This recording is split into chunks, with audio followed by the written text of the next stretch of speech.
Good morning. This beautiful Sunday, nice to see everyone. I'm Jeff Chard. I'm on the worship team. This is one of our services where we have a guest for Reverend Karen, who is home, recuperating. Sends her warm regards and hopes to be with us in a few weeks. I actually have an announcement. Oh, I was wondering if anybody had an update. Katie, you got to come up here. My apologies for being late, everybody. It's been one of those mornings. Don't make me a lion, man. All right. So this comes from Reverend Karen via way of Matt, who unfortunately couldn't make. Oh, yeah.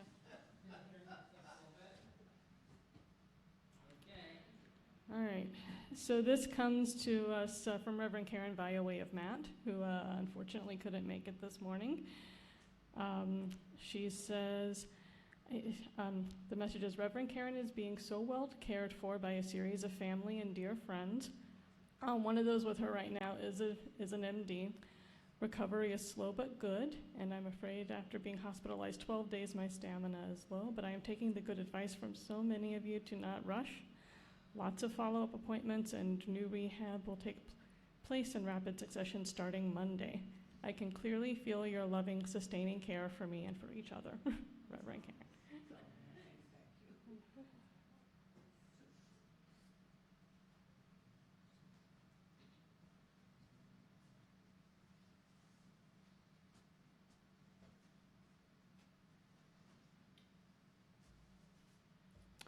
So, welcome all to the Unitarian Universalist Church of Utica.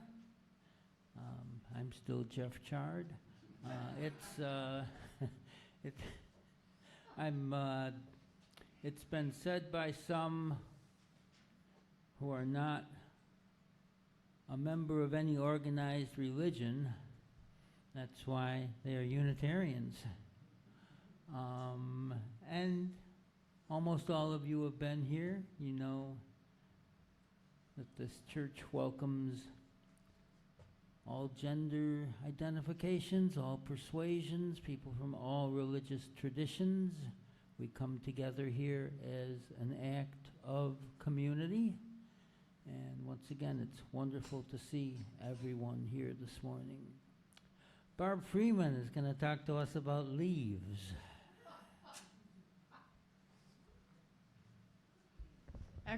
Actually, I'm going to talk about the tree on the wall and pretend that I'm Reverend Karen, not really, but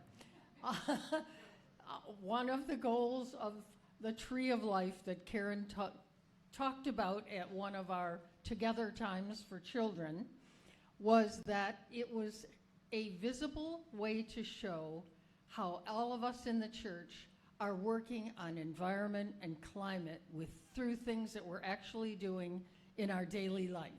A few weeks ago, many of the people that signed up for Solstice Energy put a leaf up because, of course, using solar and supporting solar is absolutely one way to get off fossil fuels.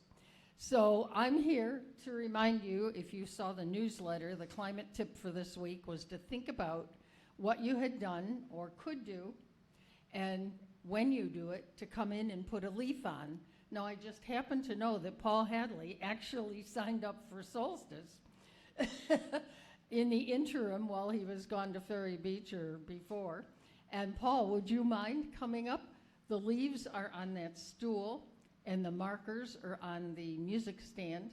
And if you would put your name and your action, you could say sign up for solar or whatever you want, and put it up on the tree.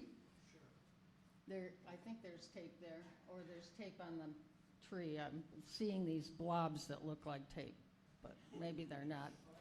Anybody else have anything, a leaf that they would like to put on the tree? Lorraine? Can it be something, that's a big event. No, it doesn't have to be a big event. I was explaining it to Jeff earlier. Suppose a bunch of us decided to go to Poughkeepsie, and instead of taking 4 cars, we carpooled. That's a climate action. So it's anything you do. So if you have something, fine, or if you want to do something this week and put it up another week, fine. Thank you.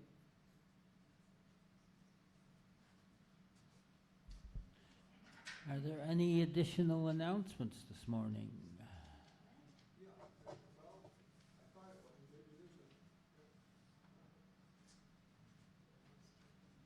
Do you need Scotch tape? Well, it used to be in the basket, but the basket disappeared. Now we just have leaves. I'll go get it. It's in the office. I can get tape. It's not that hard. Go ahead, please.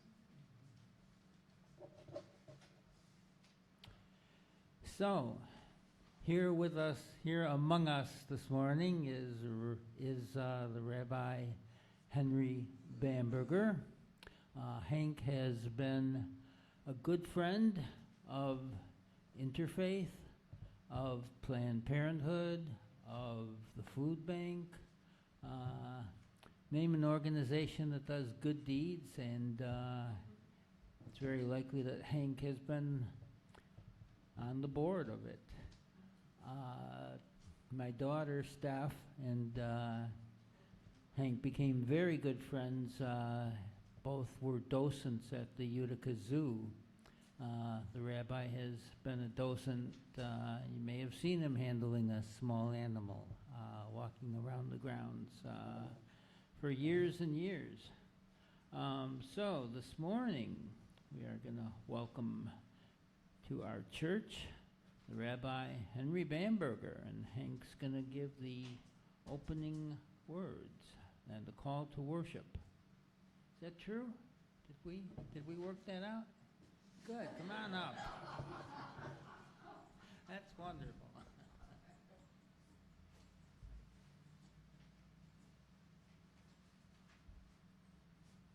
I'm very happy to be with you this morning. I'll expand on that a little bit later.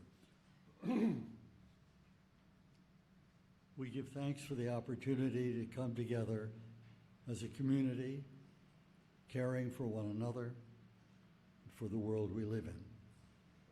May we be blessed with the opportunity to serve, with the opportunity to share, and with the opportunity to be a part of something greater than ourselves.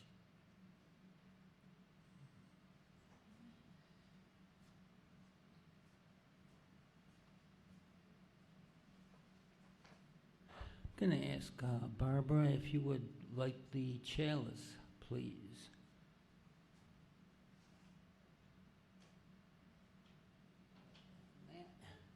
While I say some words to accompany that, this is a season of Jewish holidays, and these words are pertinent to the idea of forgiveness. Just one of the things we think about in October, in this month. And these words are from Orlando Brugnola. We light our chalice as we move through life's finding ourselves, always newly wise and newly foolish. Bob, could you just turn the podium mic down a little bit? Melissa's not here, and I'm the crook and bottle washer. Mark podium, and that's me. Check 1, 2. Yep, bring it up a little bit, if you would. And that sounds. Is that okay, everybody? Great, okay. As we move through life, finding ourselves always newly wise and newly foolish, we ask that our mistakes be small and not hurtful. We ask that we gain experience. As we gain experience, we do not forget our innocence, for they are both part of the whole. And with those words, the chalice is lit. Please find in your gray hymnal, number 407, we're going to sit at the welcome table. And stand as you are motivated.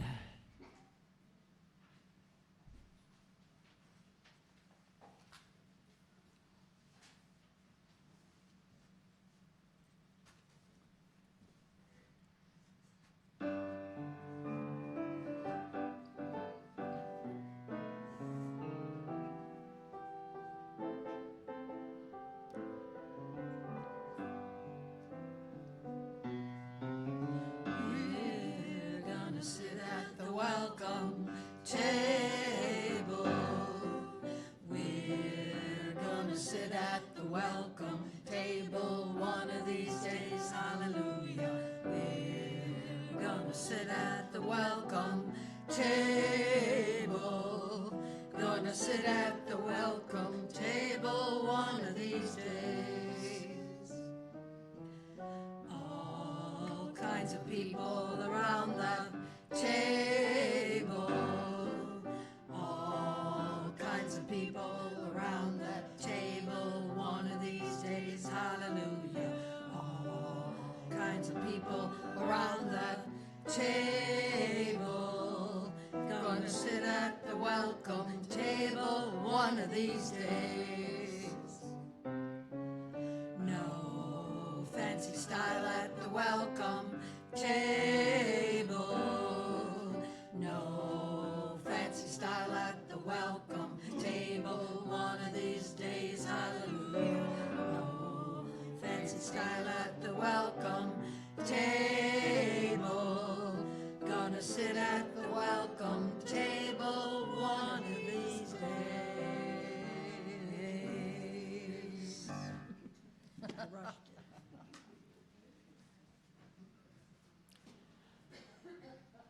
I also wanted to mention, and Beth, you want to hear this because I see you signed up for next week to be a greeter. The church will not be open next week because we're all going to Little Falls for the Mohawk Valley Cluster on October 27th. So the doors will be locked and many of us will be in Little Falls. No one is signed up to be a greeter in November, and no one is signed up for hospitality. So please, if you would. Did somebody say they are? Barbara and I are November 24th. Okay, I did not look that far. Thank you. Thank you for that. Okay, Barbara Lindley. Right here. Hi.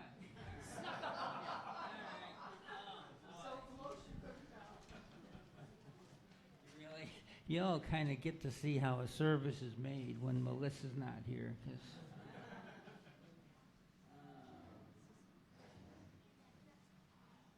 This is Together Time with Barbara Lindley.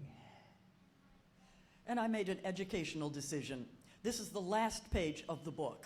But being a field-dependent learner, I needed to have this part first in order for it to make sense.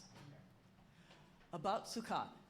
Sukkot, the first festival of booths, recalls the temporary huts the Jewish people built and slept in as they wandered in the desert after the biblical exodus from Egypt.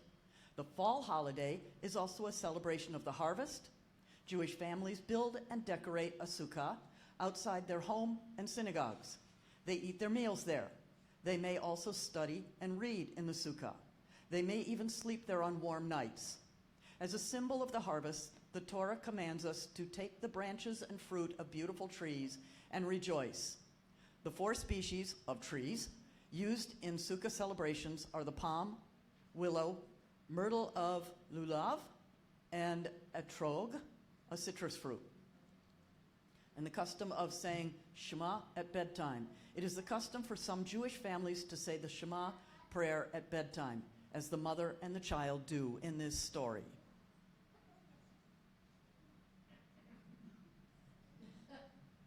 There. The stars will be my nightlight. A Sukkot story by Jen Halpern, illustrated by Chiara Fadella. Do you know why we sit in the sukkah? A mom asked her little boy. He answered, to remind us that we are part of the Jewish people. That's right. Can we go to the sukkah now? Yes.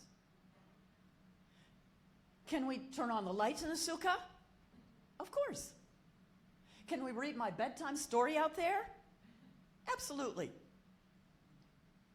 Can we sleep in the sukkah? The mom didn't answer for a moment. Please? The mom didn't want to sleep outside. The ground was hard and uneven. It would be cold. It might rain. Thinking of herself, she said, you know, we can't charge my phone out here, so we wouldn't be able to play your music, and it will be dark. We wouldn't be able to keep the lights on all night. The bugs will be my music, and the stars will be my nightlight, her wise son replied. His mother smiled. Yes. So they made a soft bed. They snuggled deep under the covers. They giggled. The mom read to her son his bedtime story. And I will bet you this is a night that he will always remember. And then it began to rain. The rain fell softly and quietly, unlike the boy's tears, which came hard and fast. The mom held her son close and whispered in his ear, "The sukkah will protect us. Just like long ago, when the Jews left Egypt, they wandered in the desert for many years on their way to the land of Israel. Their sukkahs help protect them from the wind and the rain. We will be like them tonight." They said the Shema together. Their breath came from a place deep within. The rain stopped. The bugs sang a lullaby. The stars came out. And they both fell asleep.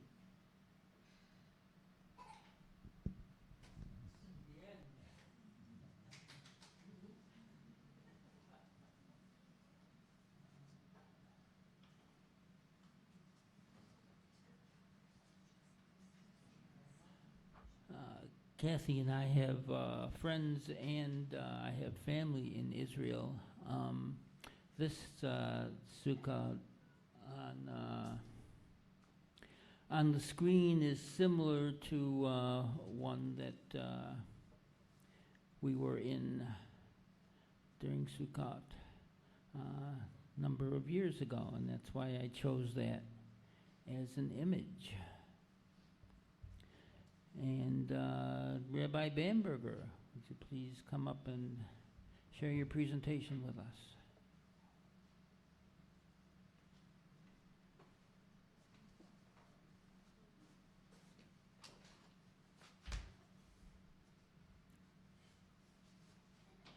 When Jeff asked me if I would talk here today, I said yes, obviously. What would you like? And he said, well, maybe deal with the fall holidays of Judaism. I said, okay. He said, you can use any or all of them, and you'll have about 10 to 12 minutes. Exactly.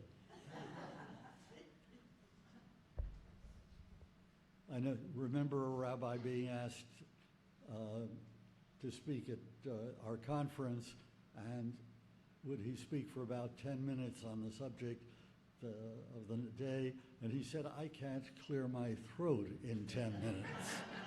Well, I can, but I certainly can't deal with all of the fall holidays in that kind of length of time, so I'm going to limit myself to Sukkot too. I had no idea of the useful audio visuals that would precede me, so going to adjust a little bit. The problem with Sukkot, the Feast of Booths, is that the Bible is by no means clear as to how long it is and why it's celebrated the way it is. Let's start with how long. If you look in the book of Exodus, you will find that we are told to celebrate the holiday of booths or tabernacles for 7 days. Today is the 4th day, by the way, if you were curious. We are also told that the holiday is 8 days long. We are also told that it's 7 days long with another holiday following it for 1 day, which comes to 8. Now, is that 8th day a separate holiday or part of Sukkot? You will be glad to know that the answer is yes. Bible is simply not clear. The liturgical changes that are made for holidays are unclear. So it is 7 or 8 days long, depending on just how you approach it. So that gives us an interesting start. Now, the Bible does tell us that we should dwell in booths for the length of the holiday, actually for 7 days. That's pretty clear.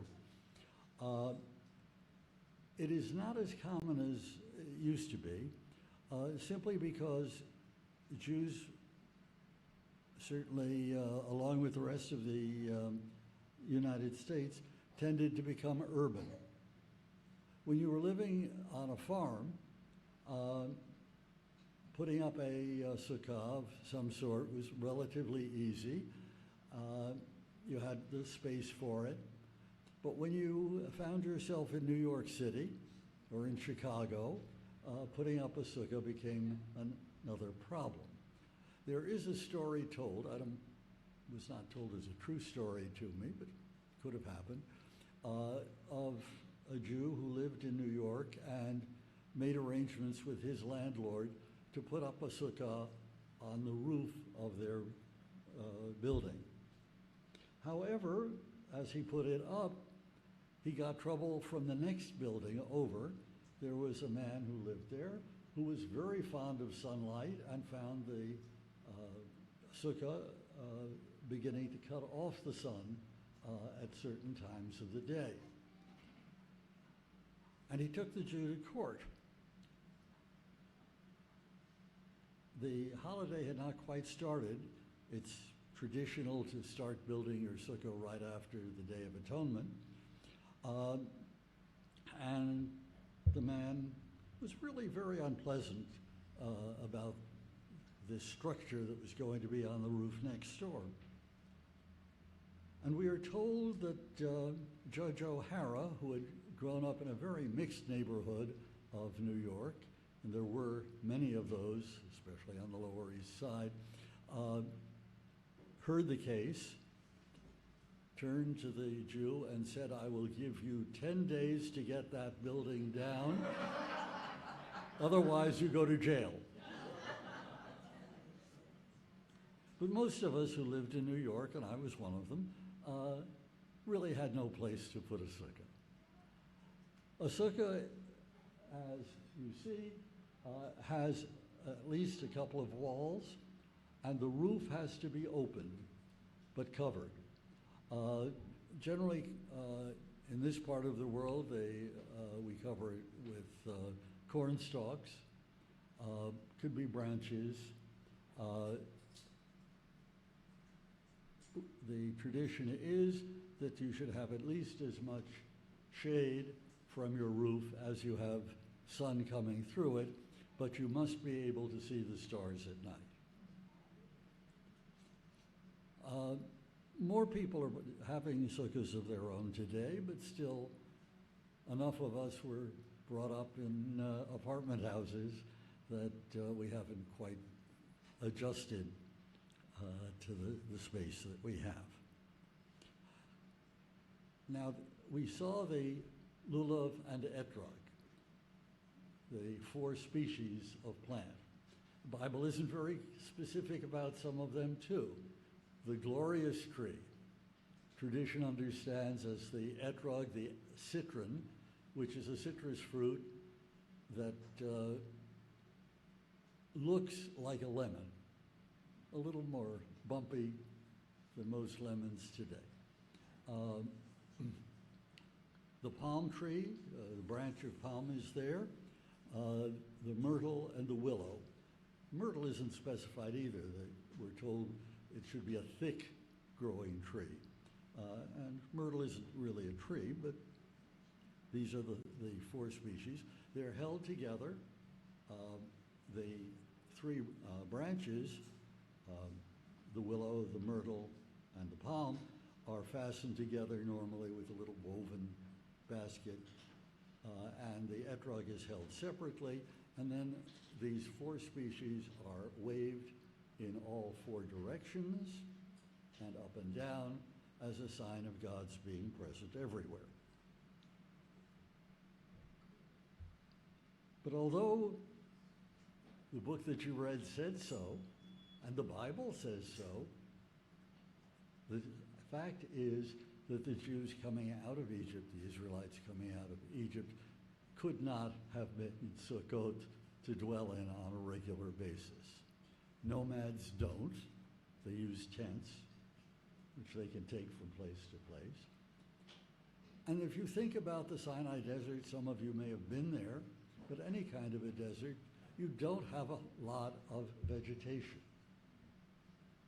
So where would you get the pole? Well, maybe you could carry the poles from place to place, but the sides of the sukkah, and certainly the top, you would certainly run out of vegetation if you stayed in any one place for any length of time. And we know that, in fact, the Israelites did stay at a place called Kadesh Barnea for years, actually for decades. They couldn't have had sukkot enough to protect themselves. What was a sukkah used for? It was used by farmers. Those of you, again, who have been in the Near East in general, certainly in Israel, are aware of the fact that there isn't a lot of arable land. You just don't have the space. And so people did not build their farmhouses on their farms. They didn't want to use up those square feet of usable land. Also, it could be dangerous. It was frontier. And so, in the ancient days, people lived in villages, walked out to their fields each morning, worked their fields to the extent they needed to, depending on what they were growing, and then walked home at night. There they lived in the village, which was some protection. They generally were not walled, but they were useful, and they had company, and they had enough time to do their work. Now this was fine most of the year, but harvest time was another problem. They grew grain. You know, they grew barley, they grew wheat, they grew millet. And if you have been involved in growing grain, you know that you've got to get it in before it rains. If it rains on your grain, if you've cut it, certainly, you're going to get mold and various other kinds of things that will make your grain unusable. So you don't have a lot of time.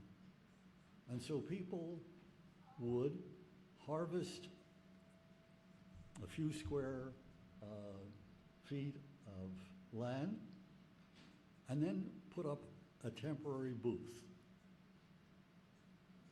Not so much for protection, because you were hoping that you were going to get done before the rains began. Israel has rain season, has 2 rain seasons, and the rest pretty much dry. You didn't have to worry too much about protection from roving bandits, because most of them were part-time crooks and full-time farmers, and so they were busy getting in their own crops. It was just for a little bit of privacy, a little bit of protection psychologically, not so much physically. And when you were done harvesting your grain and got it all in, you went back to home where you had brought your grain. After all, you were living in a house, and you had your grain inside and protected, and you were too. What did you do with the sukkah? You simply left it. And the rains came and knocked it down. Maybe the uprights, the poles would be left for next year, but you had no problem about getting stuff to cover the roof with. They didn't have maize, but they had other things. So this was the sukkah, the temporary shelter, which symbolically works for the Exodus, for the wandering in the desert, even if practically it didn't. But it's a temporary thing.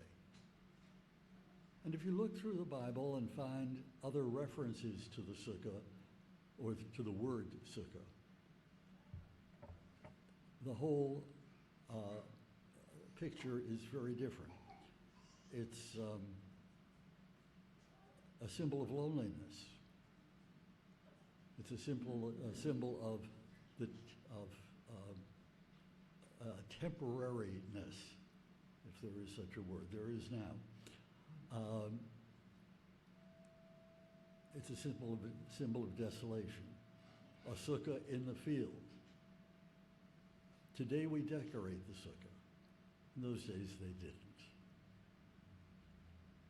It was simply functional. But the holiday became a very important one. As a matter of fact, if you look in the Bible and you see the phrase, the holiday, Hechag in Hebrew, it means Sukkot. Today, Rosh Hashanah, the New Year's Day, is more important. Certainly Yom Kippur, the Day of Atonement, the Great Fast of the Fall, is more important. But in those days, people didn't have canned goods. They didn't have frozen goods. I mean, we all know where our food comes from. It may vary. Might be Price Chopper, might be Hannaford's, might be And where does food come from before that? The freezers, the cans. And even fresh fruits and things like that, we get all year round. We don't have to really worry about how the crop is, because if the crop in California isn't so good this year, we'll get the same fruits and vegetables from Central America or South America. But in the old days, and in some not so old days, if the crop wasn't good, you didn't eat. If the summer crop didn't come in, you had a problem getting to the spring crop. So Sukkot was very important. It might be a symbol of the difference between life and death. Today, we celebrate Sukkot, as I have said, and as the story said, somewhat differently. But it's a good thing for us to be reminded every so often of the fact that so much of our life is temporary. Our life itself is temporary.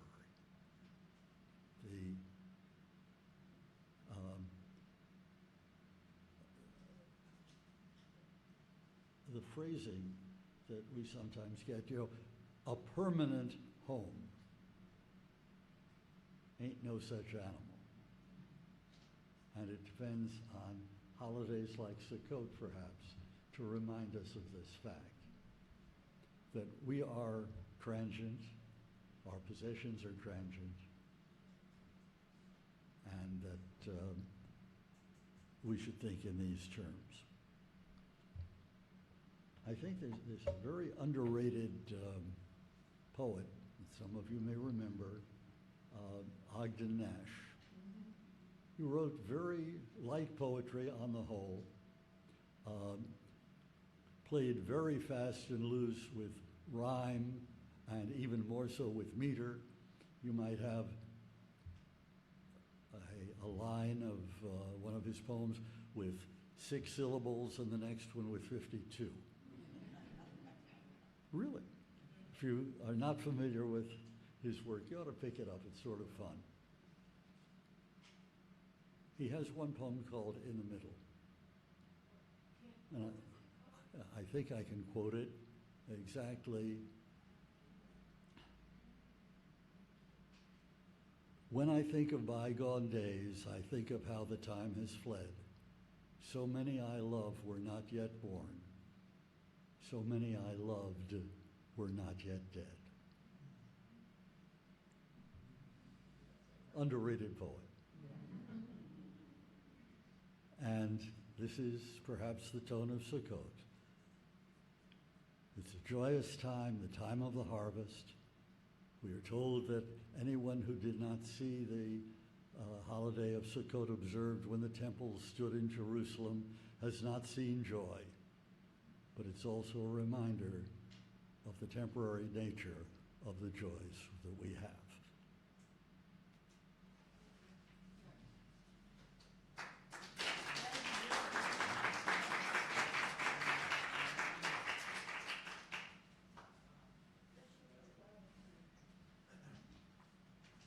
Rabbi, would you tell us again the name of the Ogden Nash poem? I think it's called Middle or something like that. I will get it to you. Middle, No, that's not right. the middle. A middle. T-H-E middle. Thank you, Lorraine Bow. Thank you, Beth. Okay, and even if you don't have a sukkah, even if you don't have a dog like I do to take outdoors at night, this is a glorious week to look up and see the stars. So y'all should do that. And please turn to hymn number 100, again in your gray hymnal, as we sing, I've Got Peace Like a River. Stand if you would.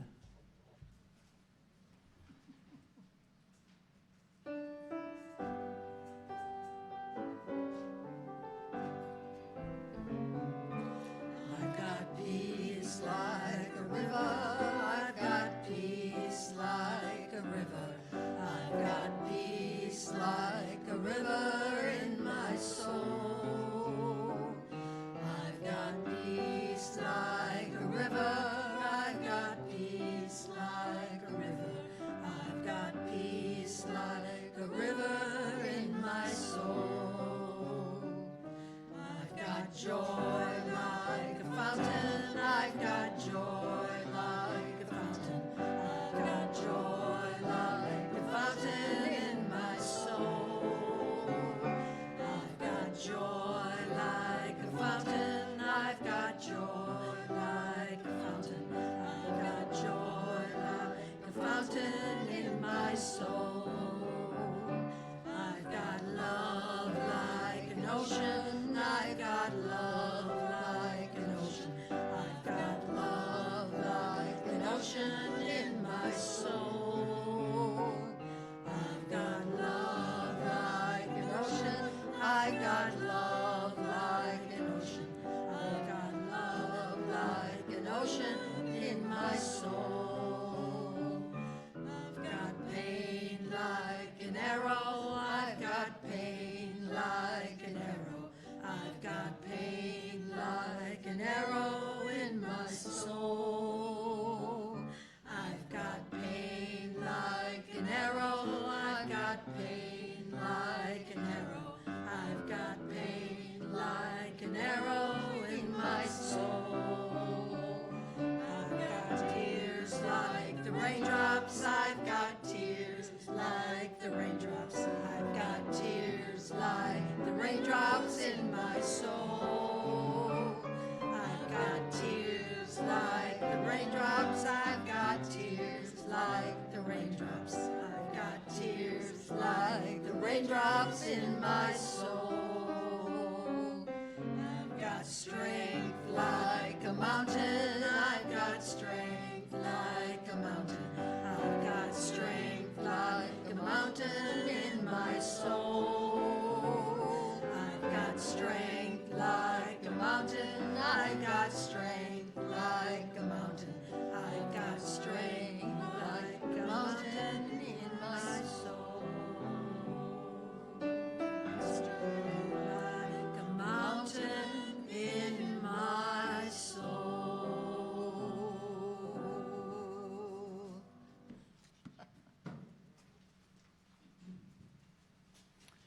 Thank you, choir. Thank you, Bob.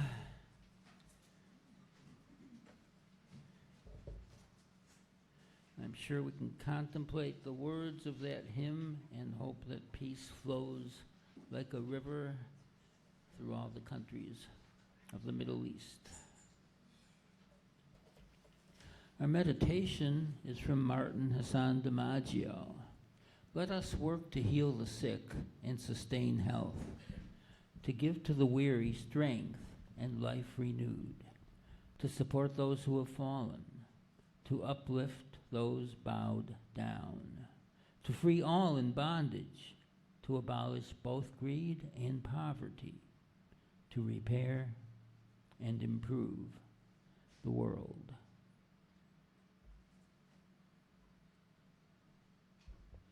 We have offering people. They have baskets. So let me offer some offering words. Just to remind everyone that the purpose of this church is to encourage all who gather to grow more generous in spirit and action. This is the great end of all the world's great faith traditions, to bring the human being closer to the divine by acts of creation and compassion. Our offering allows us to exercise that all-important generosity of spirit, and our offering will support this church and its ministries. The gifts of this congregation are most gratefully received. Bob?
Let there be peace on earth. Thank you, Bob.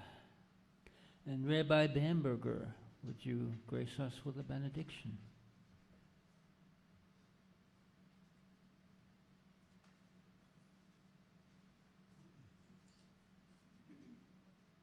As we have been blessed in coming here, as we have shared time of blessing, so may we be blessed as we go forth and take blessing with us for those who are not here.